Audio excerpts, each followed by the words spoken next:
So recently I've been getting a lot of questions over on Instagram and my Facebook page where people are asking me to specifically recommend different pieces of gear for their individual applications. And for the most part, I've been able to respond to every one of you that's asked a question. But today I thought I would do a video listing out some of my favorite pieces of gear I've been using in 2018. This is all gear that I use here in my home studio to make these videos, as well as out on the road to gig with. And it's stuff that I've been really excited to get my hands on and actually start using. Now, some of the gear in this video has been sponsored in the past, meaning the company gave it to me for free to use on the channel, but other gear is stuff that I've bought. And I'll be sure to disclose whether it's a sponsored piece of gear or not, so you can take that into consideration. But this is all stuff that I genuinely like and genuinely enjoy using, whether it was sponsored or not. So with that out of the way, let's take a look at some of my favorite gear I've been using in 2018.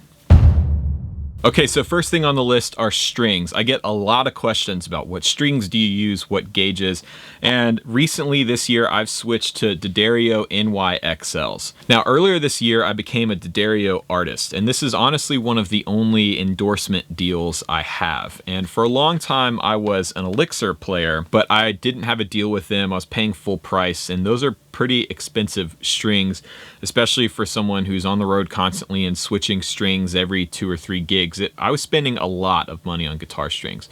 So a friend of mine who is also a D'Addario artist hooked me up with their artist rep, and I was able to land a deal with them. Now, I don't get strings for free. The way most artist deals work with string companies are they give you a big discount on strings, and it honestly has been really helpful for me. So after I got a deal with D'Addario, I switched to the NY-XLs from Elixir, and they seem to have more clarity and more touch response to me than the Elixirs did, and I think that has a large part to do with the coating that Elixir puts on the strings.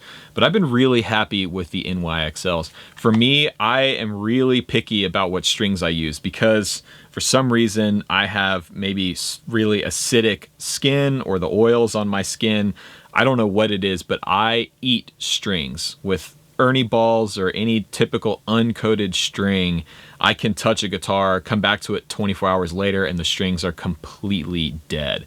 So that's why I played Elixirs for years, was because I could actually have my strings on my guitar for more than 3 days and they would last longer. But with the XLs, I find I get about the same amount of life out of them as I did with the Nano Webs. I always buy them in these 3-packs, 10 to 46, pretty standard NY-XLs.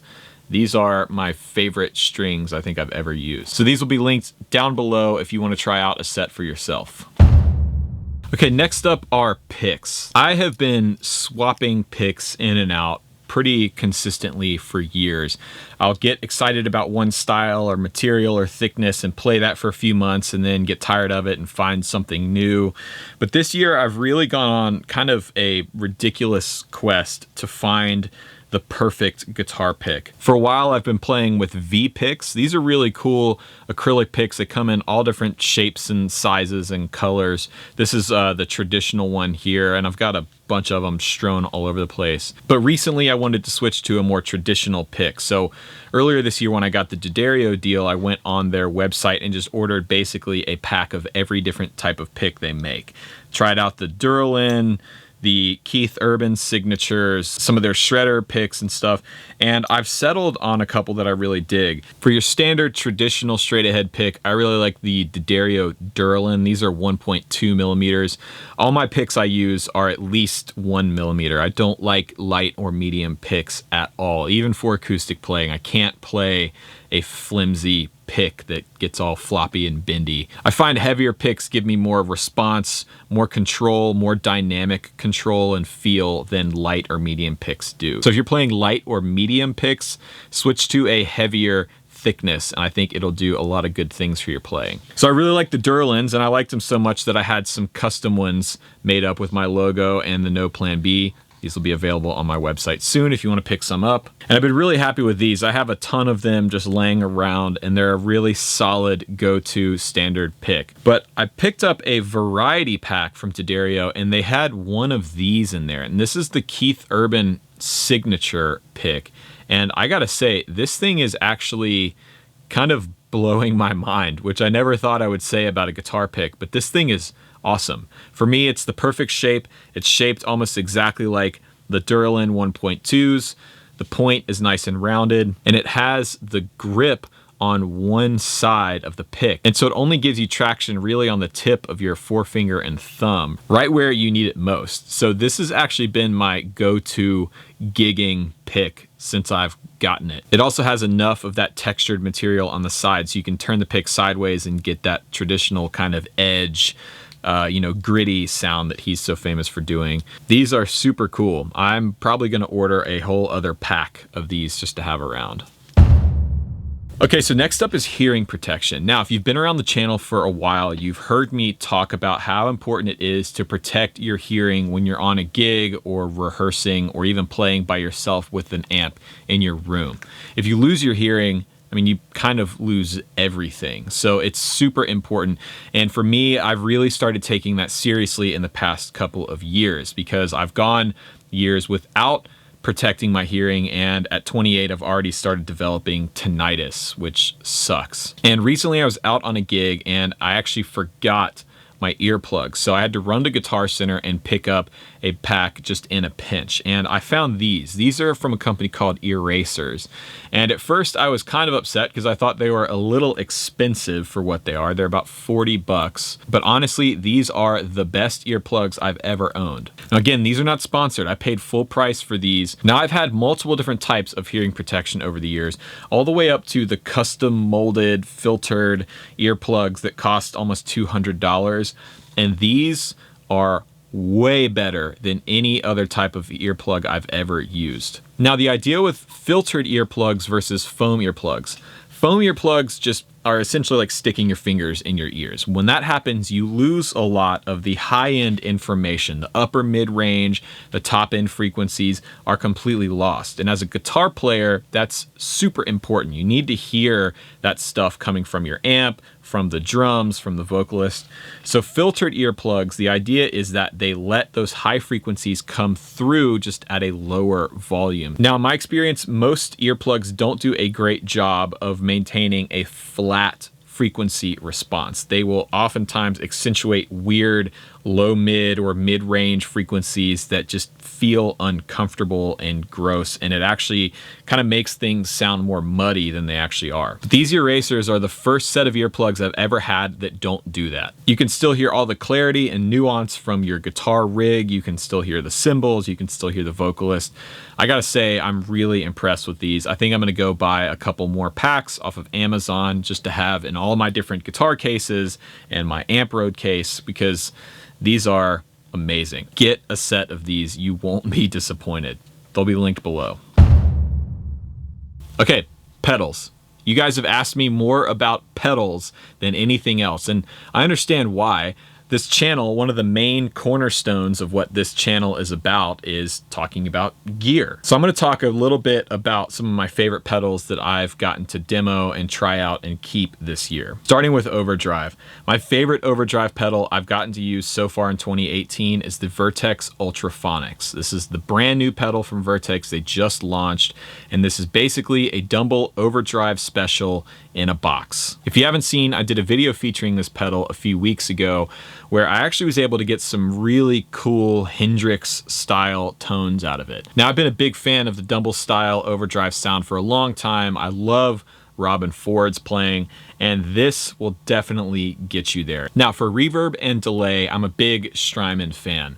I've been a Strymon owner for 5 or 6 years. I started with a Timeline and then bought a Big Sky, and those two pedals have been staples of my sound since I've owned them, really. But the reason I'm not talking about them now is because I didn't get them in 2018. I've gotten them years ago. But this year I did pick up a new delay and a new reverb. They're both from Source Audio, the Nemesis and the Ventress.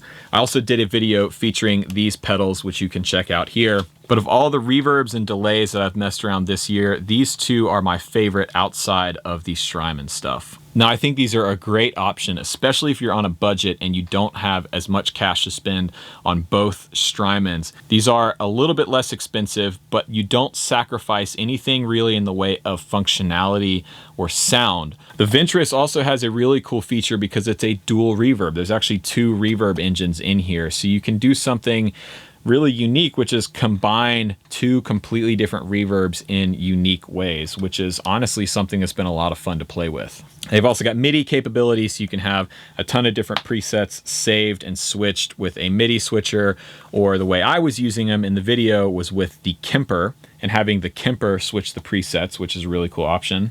And they're also a lot smaller, so they're more pedalboard friendly if you're trying to get a smaller, more compact board like this one that I put together last week. Now, by far my favorite pedal that I've picked up this year was on recommendation from Patrick Carney, who produced one of the artists that I play for, and that is the Jextelez Canyon Climber. This is a really cool and unique fuzz box that has honestly become one of my favorite pedals I have ever owned. I love this thing. If you want to check that pedal out, I did a quick demo where I wrote and produced a track based around all the different sounds you can get out of the Canyon Climber. So there you go. Those are 3 or 4 of my favorite pedals that I've picked up in 2018. Okay, guitars. So I've been playing a lot of different stuff recently. Because of the channel, people are sending me stuff to try out and have on loan, which is really cool. I've been playing stuff from Echo Park and Novo. Obviously, I'm a massive Novo fan. This is the Novo I picked up this year. It's a Ceres T with a custom finish that Dennis Fano himself spec'd out. It's got the cool taped red binding on the side. And I love this guitar, and this one is mine to keep.